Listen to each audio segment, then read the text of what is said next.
mortos, o príncipe dos reis da terra, aquele que nos ama, em seu sangue nos lavou de todo pecado e nos fez para Deus reis e sacerdotes, para Deus nosso Pai. Louvado seja o nome do Senhor, a Ele glória e poder para sempre, amém. Ele vem com as nuvens, todo olho vai ver Ele, até mesmo os que traspassaram, todas as tribos vão se lamentar sobre Ele e dizer amém. Revelação da parte de Jesus Cristo. As 7 igrejas que estavam na Ásia. E quando meditarmos nessa palavra, eu e você, nós vamos ver aonde estamos enquadrados.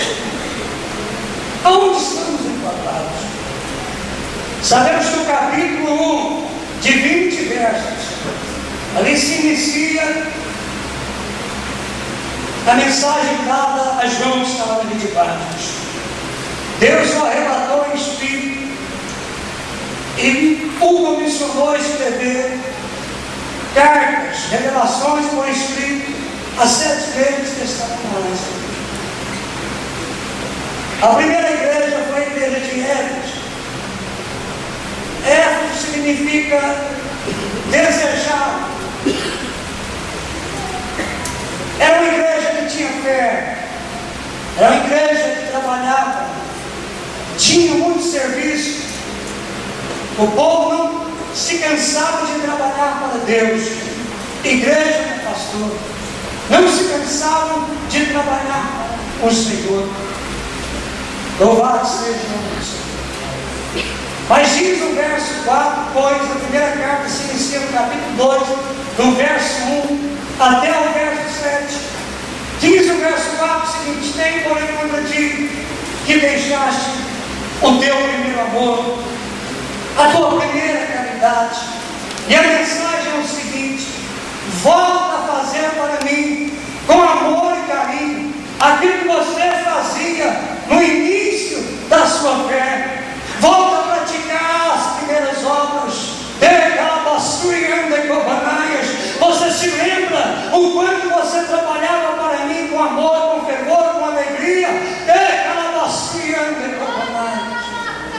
Era uma igreja que não se importava com os falsos apóstolos, punha à prova aqueles que se diziam apóstolos e não eram mentirosos.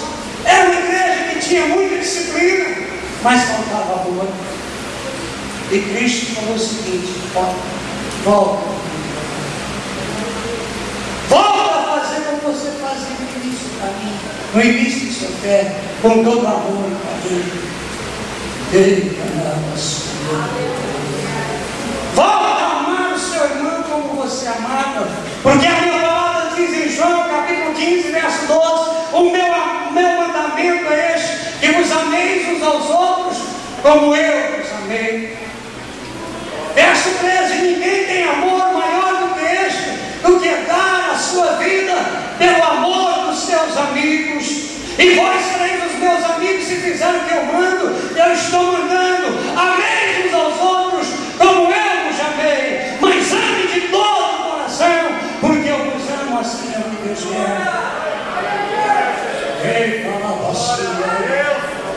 Carta de Paulo a Roma, capítulo 13, versículo 8, está dizendo o seguinte: a ninguém devais coisa alguma, a não ser o amor, com que vos ameis uns aos outros.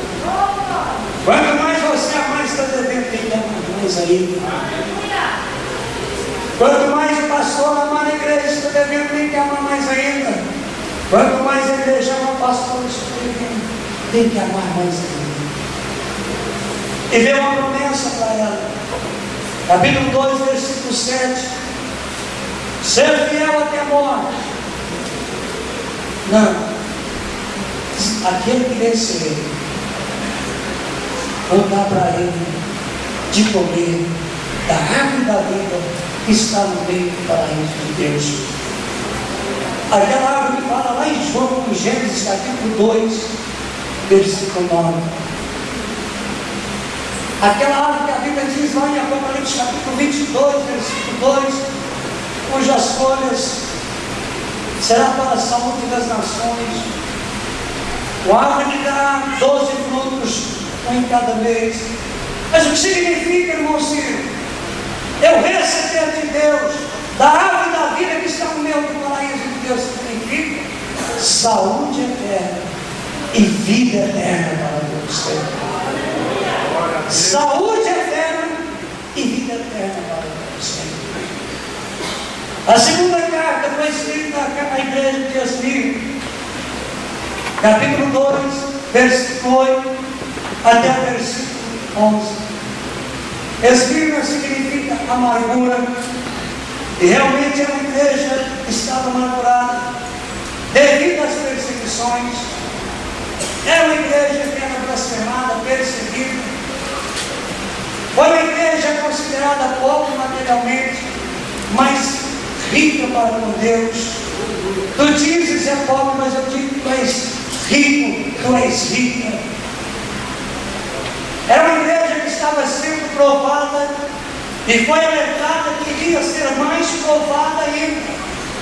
Mas veio a mensagem dizendo o seguinte, capítulo 2, versículo 10: ser fiel até a morte e dar-te-ei a coroa da vida.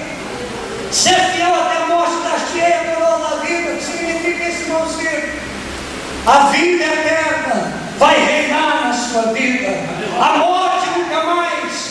Ei, calabaçurianda, não vai tocar nenhum de vocês.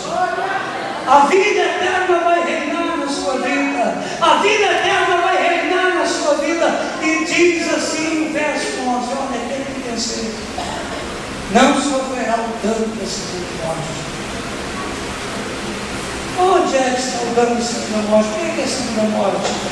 Está em Apocalipse capítulo 20, versículo 14 e versículo 15, que diz assim: e todo aquele que o nome dele não foi achado escrito no livro da vida foi lançado no lago de fogo.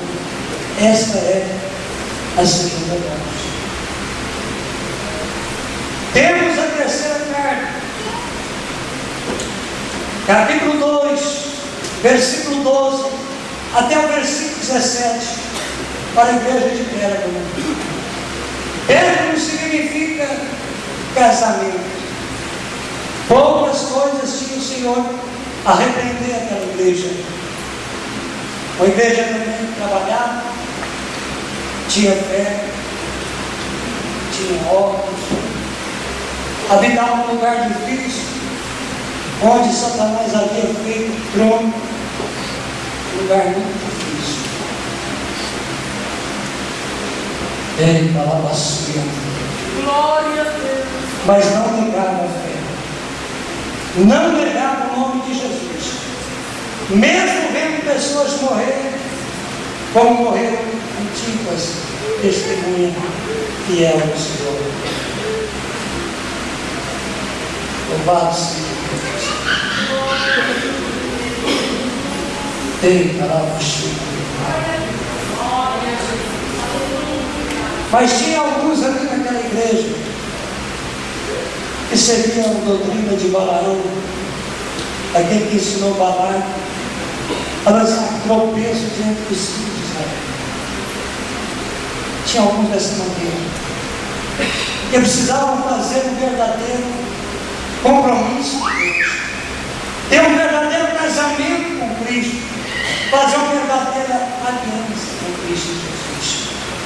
E veio a promessa também para esta igreja, capítulo 2, versículo 17. Olha, aquele que vencer, eu vou dar para ele uma maná escondida. Isto é um alimento espiritual reservado somente para aquele que vencer. Vou dar para ele uma pedra branca com um novo nome, o qual ninguém conhece, senão aquele que recebe. A pedra branca significa absolvição eterna, livre para sempre. Um novo nome, porque você vai receber um nome que se identifica com o seu Deus e com o nome da cidade do seu Deus. Pastor Jonas falou sobre o perigo de escolher os nomes, e bem-aventurado a mãe e o pai escolhem o nome bíblico. Foi apresentado Daniel